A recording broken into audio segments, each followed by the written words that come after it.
Olá pessoal, segunda aula de tabela periódica. Hoje nós vamos pegar a tabela periódica que você conhece e a gente vai dividir ela todinha. Vamos fragmentar ela todinha e estudar passo a passo. Aula muito legal. Vamos juntos? Observe. Pessoal, primeira divisão da tabela. Separar a tabela em grupos. E o primeiro grupo que nós vamos estudar é o grupo dos metais.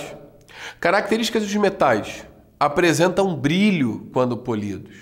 Sob temperatura ambiente, apresentam-se no estado sólido. A única exceção é o mercúrio, que é o único metal líquido. São bons condutores de calor e de eletricidade. São resistentes, são maleáveis e dúcteis, ou seja, são capazes de formar chapas ou lâminas. Isso significa maleabilidade, e a ductibilidade é a capacidade de formar fios. Constituem aproximadamente 70% dos elementos da tabela. E qual é a tendência do metal? Perder elétrons. Se perde elétrons, vira cátion. Isso é uma previsão já muito importante da tabela. Próximo grupo da tabela, o grupo que tem características contrárias aos metais, são os ametais, os não metais. Existem nos estados sólido, líquido e gasoso. Em geral, não apresentam brilho, não conduzem bem o calor e eletricidade, não são maleáveis nem flexíveis. Geralmente, possuem mais de 4 elétrons na última camada, o que lhes dá a tendência de ganhar elétrons, tornando-se ânions, o contrário dos metais. Olha a previsão para assuntos posteriores, como ligação química. Pessoal, quando a gente voltar a olhar para a tabela, tira os metais dela, tira os ametais. O que é que sobra?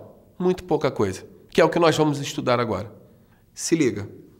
Os gases nobres, os elementos químicos que dificilmente se combinam com outros elementos, possuem a última camada eletrônica completa, ou seja, apresentam 8 elétrons. A única exceção é o hélio, que possui uma única camada, que é a primeira camada, a camada K, e esta está completa com 2 elétrons. Estes elementos são encontrados na natureza, na forma de substâncias simples.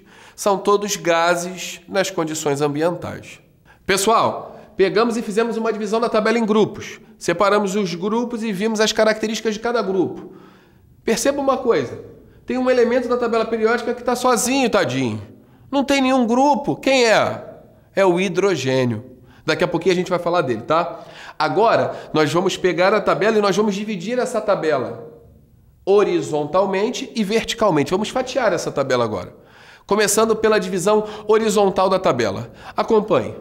A divisão horizontal da tabela periódica promove a divisão dos elementos em períodos e cada período corresponde a uma camada eletrônica. Você tem 7 camadas na eletrosfera. K, L, M, N, O, P, Q. São 7 letras. São 7 períodos a tabela periódica. O primeiro período corresponde à camada K e assim sucessivamente, tá? Gostaria de destacar aquelas 2 séries apresentadas aí embaixo. A série dos lantanídeos e a série dos actinídeos. Na série dos lantanídeos, todos os elementos desta série pertencem ao 6º período da tabela. E na série dos actinídeos, todos os elementos pertencentes a esta série se encontram no 7º período da tabela. Vamos fazer uma divisão vertical da tabela agora? Acompanha comigo. Verticalmente, os elementos são separados em grupos ou família, com uma contagem que começa na esquerda e vai até a direita. Observa, gente. São 18 grupos, são 18 colunas na tabela. Observa que tem famílias que terminam com as letras A, as famílias onde eu encontro as colunas mais altas da tabela periódica, e famílias que terminam em B, onde eu encontro as colunas mais baixas da tabela. A parte central da tabela periódica eu tenho as famílias que terminam em B.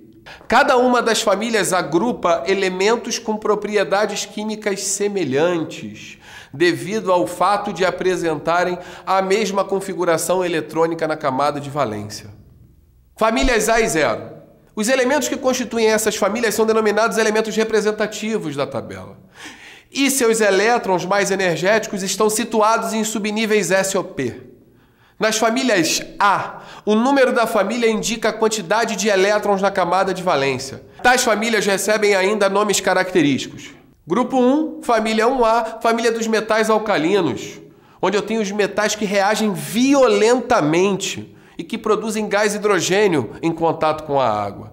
Grupo 2, as famílias dos metais alcalinos terrosos, a família 2A da tabela, apresentam propriedades muito parecidas com as dos elementos do grupo 1, porém não reagem tão violentamente. 13, família 3A, é o grupo do boro. Grupo 14, família 4A, é o grupo do carbono. Grupo 15, família 5A, é o grupo do nitrogênio.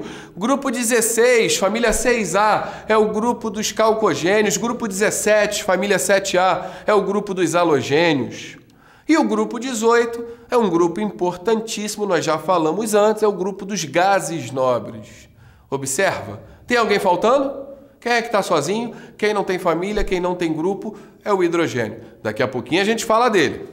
Chegaremos agora nos elementos de transição da tabela periódica, onde a gente pode subdividir em elementos de transição interna e transição externa, devido principalmente às suas configurações eletrônicas.